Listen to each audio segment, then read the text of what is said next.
Listen, now, if you are a young father or a young mother, what do I mean? Like from the age bracket of 24 years all the way to 40 years. Now, this is the best financial advice for you. Pick it up. And let me tell you one thing. You might get bored watching longer videos, but guess what? This is that video that you ought to watch. Because if you don't, I am telling you, they always say that knowledge is power, and this is about finance. And I know, guess what? Most of the crisis that we usually have in a marriage, people separating and divorces, is usually generated from what we call financial misunderstandings between the two parties. Okay, let's get into the business. But guess what? I am sharing this information with you for free. I'm not charging you nothing. Okay, all what I want you to do is to like this video if you are getting value out of it. And if you'd like me to make more of these videos, just comment down below there and tell me more. Just say more. I'll know you mean that. And by the way, guess what? Down below there is like a small button written subscribe. It is in black, okay? And hit that black button. And I know you're asking, okay, what if I just watch and ignore that? What's the importance? The importance is that whenever I upload a new good video, you get to be notified. All right, let's get into the business. Now, the very first point, you're a young father, you're a young mother, you out there, this is what you're supposed to do. One thing is that start early. Start what? Whatever it is, you have to start early. You know what? The precious thing that you have right now, I would call it luxury that you have right now, is time. And if you won't believe whatever I'm saying, go grab some old guys and ask them, what's the most precious thing that they would love to get right now? They will tell you, if you dare get me back to 20s or 30s, I would so much do amazing things because I was making mistake. I was misusing my money just to prove a point to people and tell them that I'm making more. And I came to realize that people don't even watch, people don't even care. I was using the money that I love to please people that I don't even love.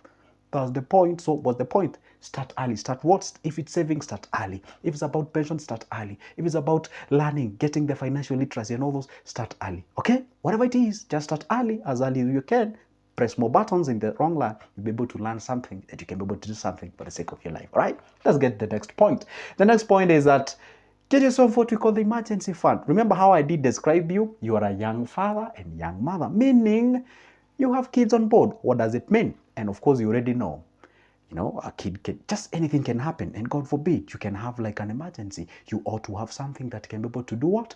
Be able to cater for that. You ought to have some money set aside. And don't confuse. Your savings is not your emergency money. No, no, no, no, no. See, there is always that money that you usually save each and every month and say, hey, that is my emergency fund. No, that's not. Emergency fund is that money you keep it in liquid form. What does it mean in liquid form? Sijasema uyewishe pesa. What I'm saying is that money can be accessed anytime.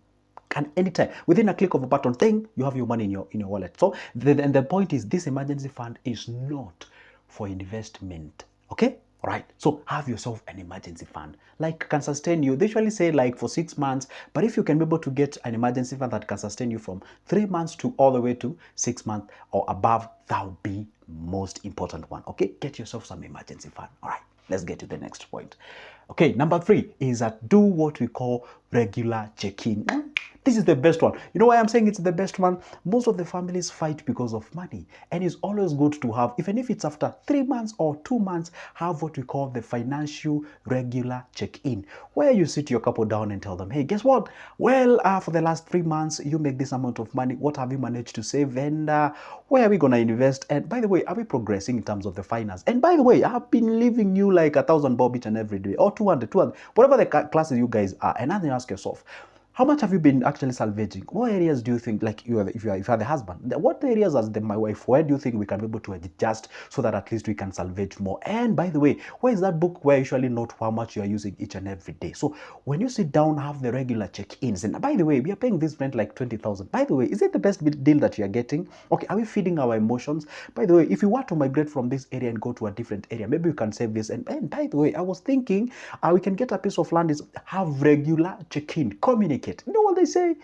If we stop talking, or if you stop talking, then we start fighting. That's a fact. So the point is, have regular check-ins, especially if you're young guys, okay?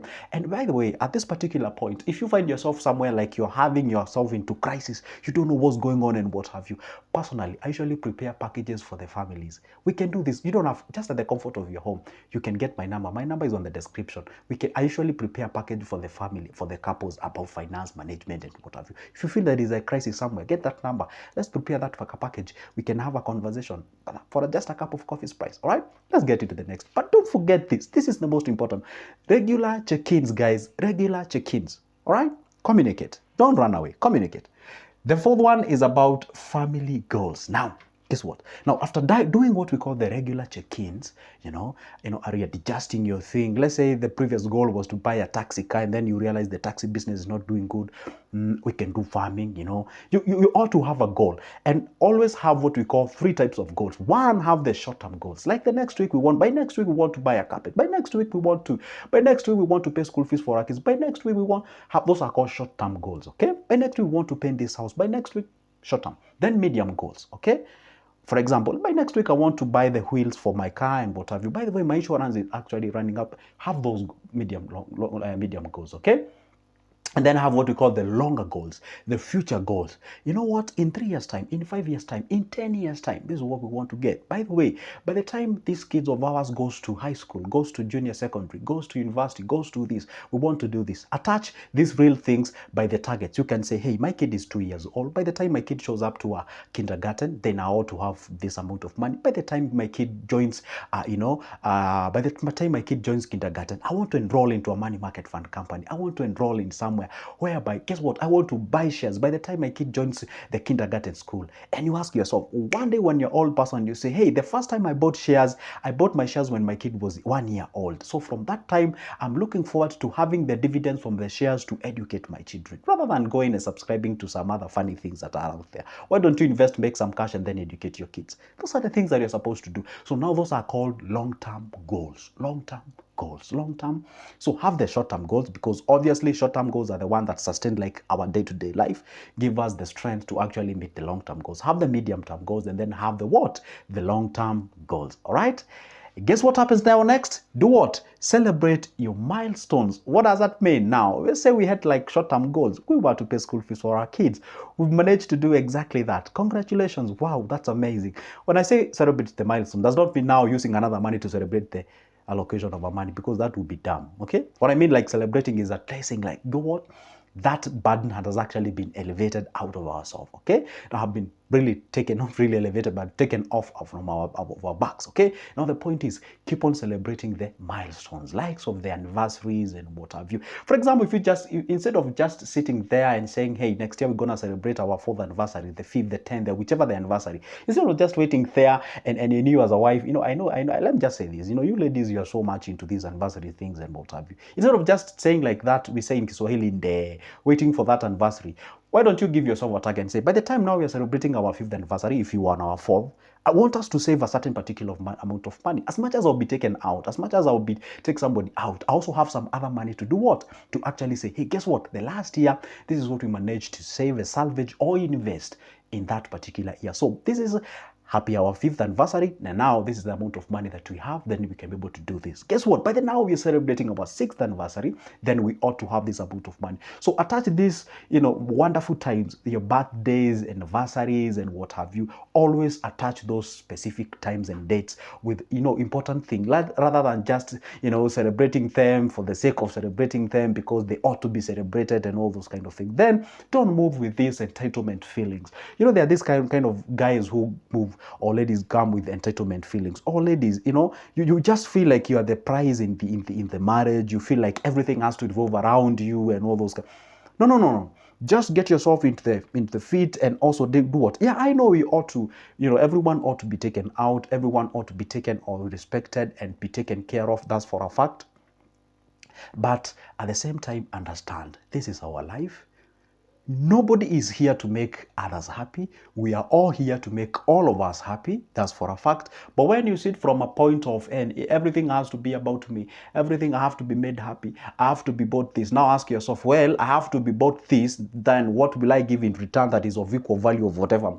You get yourself. Sometimes, and I remember there was a time I was interacting with somebody, and that guy actually gave me a very important thing and told me like, hey, guess what? If you would like to marry a certain lady who has these qualities, fine. Now work on yourself of having such qualities. All right. So like Do you actually admire to get a certain type of an individual? Now, work on yourself being that kind of an individual. These things of vibrating the positive, if you actually generate positive things out of yourself, you're going to attract exactly that. Let's say you are a church kind of an individual. You love God and all those kind of things. You're a religious person and what have you. If you'd like to get somebody from that lineage, then you'd rather get yourself into that area or something of sort. Okay? The point is, always don't sit from a point whereby you are selfish and all those kind of things. That is what actually is killing a lot of relationships and what have you. Anyway, I think I should make some channels about relationship. What do you think, guys? You know, when I was starting YouTube, by the way, I was making things to do with the relationship. Anyway, that's not the point. The point is now, let's go to number 6 now. Plan for the retirement. Let me tell you one thing. Let me just bust your bubble. I know you're looking at yourself, you're saying, hey, I'm young, I'm vibrant and all those kind of things. Hey, you're going to grow old. That's for a fact. All right. I wish I had the other way of telling you that, but that's true. You're going to grow old. Okay. So the point is this. So what are you doing right now for the sake of that time? Because that time is going to show up. All right. Even if it's 10, 20, 30, 50, 60 years from today, that thing going to kick up on your doors and you'd be like, hey, good morning. This is my old age here with you. And I'm here to stay with you. That's for a fact. So the point is, don't take your kids at the retirement plan. Always good to invest by yourself. Let kids give you just for the sake of them appreciating you. And by the way, they cannot be able to pay back. What we do is to appreciate. Now, if you attach the things like, hey, they ought to help me because I did bring them up and all those things. You see, now that's being, that's being cheeky. It's not good to be cheeky. Invest by yourself. And I always tell people, and this is a point that you should take as a young person. I know you're looking forward and saying, hey, I can't bring up my kids the way I was brought up. I have to make them happy and all those things. It's okay. Fine, amazing. Take them to those bouncing castles. Take them to outing. Let them enjoy themselves. But the fact is, even the Bible says that a wise man does what? Leaves inheritance to the children's children. That's for a fact. What does it mean? It means that as much as you're taking them out, you're buying them cookies, pizzas, and what have you, taking them night coffees and what have you, cinemas and all photography and all those things that makes kids happy. As an adult, you're supposed to understand your thing. One day if they grow old, the life becomes tough on them. They do not have a way where they can be able to learn. You don't even have a piece of land. You don't have enough money to support them and all those kind of things. Because you never invested, you are making them happy because that's what you thought. Maybe you never grow with that. Then guess what? Even if you try to convince an old person at 30 or 40, you're telling them, hey, you know what, kids? Okay, I may not have some, pieces of land that you can inherit, but guess what? Each and every time you are going to bouncing castles and what have you, and maybe you're showing them pictures. You are proving your point by showing them pictures. Guess what? They'll be like, okay, fine. That was odd for kids, but how did you take care of our old age? Nothing. Gonna be rough for you. So it's always good to balance all those things, okay? Take them out, make them happy, at the same time invest. Not only for them, but also for you. Okay? Don't be a fool. Not me calling you. The Bible says so. Okay, let's go to the last one. Now, learn what we call the financial literacy. What do I mean? Again, when I was introducing this video, I did share with you and I told you one thing. If there is something that is affecting most of the marriages, 85% or more is about finance. Everything else revolves. You say this guy does not respect me. If you just dig deep into that, it all goes back to money. If this guy, he always talks through that, if you go back to money. If this guy does not even come to my post, it go back to money. And everything like revolves around money and all those kind of things. So if you can be able to actually tame this menace, tame this beast, we can be able to salvage a lot of things. And by the way, guess what? If you can be able to take care of the finance, everything will take care of themselves. The social, the everything and what have you, all right? Because if you're good financially, if you're smart, okay? And also understand your partner. Are they spenders? Are they frugal? Are they minimalist? Who are they? All those kind of things. Because if you have what we call the mind shifts, like you view life this way, the other one views life, you're going to be colliding each and every time. But this is the time I introduce myself. My name is Joseph. I do things to do with financial literacy, investments, businesses, and what have you. If you'd like to borrow my mind, as a couple, just like what I said, you can grab that number from the description of this specific video. Let's plan. It can be a Zoom meeting, can be a video call on WhatsApp, can be anything, can be physical meeting, all right? For just a cup of coffee, we get to salvage our lives, all right? Because what? I do appreciate the fact that we ought to do something as far as the finance is concerned so that we can progress to the next level, all right? So that marks the end of my video, but don't forget this. No matter how young or whatever you are, one day you're going to grow old. So you ought to take something responsible on top of your head so that at least you salvage your life. For now, it's a goodbye, but don't forget, hit that like button, comment down below, tell me more. If you tell me more, I know you want me to make more of these videos. For now, it's a goodbye and see you in the next one.